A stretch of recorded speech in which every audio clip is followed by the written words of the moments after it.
Hello friends, welcome to my channel. আজ আমি মোচা রান্না করছি আর সেই রেসিপিটাই আপনাদের সঙ্গে শেয়ার করছি। একটা মোচার ফুলগুলো প্রথমে আমি খুলে নিয়েছি, খুলে নিয়ে কাঠিগুলো বাদ দিয়ে দিলাম। ওই মোচাটা আমি ছোট ছোট টুকরো করে কেটে নিচ্ছি ফুলগুলো।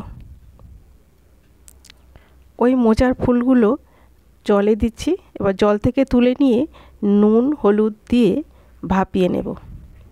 ভাপানো আমার হয়ে গেছে। একটা জাল চুপড়ির মধ্যে আমি ঢেলে নিয়েছি। একটা মিক্সিং জারে আমি নিয়ে নিয়েছি টমেটো, আদা, কাঁচা লঙ্কা আর গোটা জিরা।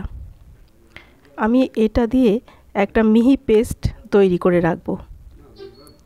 একটা কড়াই বসিয়ে দিয়েছি, ওর মধ্যে ফোড়নে দিলাম 5 ফোড়ন আর শুকনো লঙ্কা।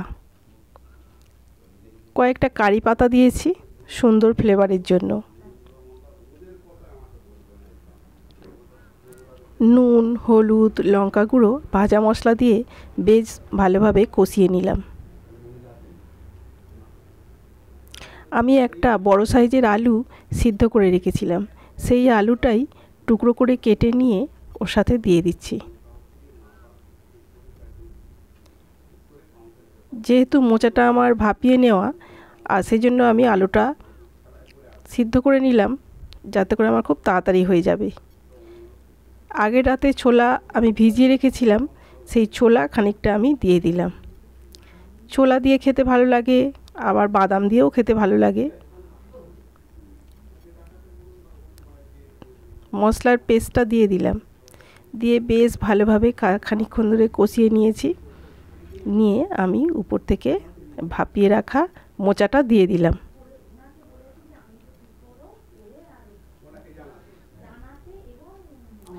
মোচাটা দিয়ে আমি কষিয়ে নিচ্ছি। কষিয়ে নিয়ে আমি জল ঢেলে দেব।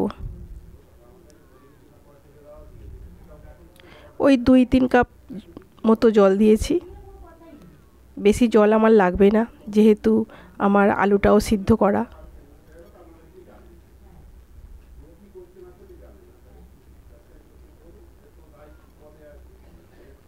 বেশ খানিকক্ষণ ধরে ফুটিয়ে নেওয়ার পর আমি দিয়ে দিলাম চিনি।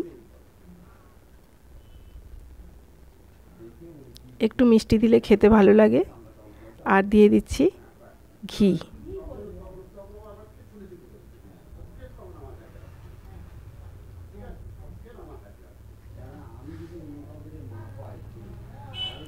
দিয়ে দিলাম গরম মশলা। ঘি আর গরম মশলা দিয়ে মোচাটা রান্না করলে গরম ভাত দিয়ে মেখে খেতে ভীষণ ভালো লাগে। রেসিপি আমার একদম তৈরি। ভালো লাগলে লাইক, শেয়ার, সাবস্ক্রাইব করতে ভুলবেন না।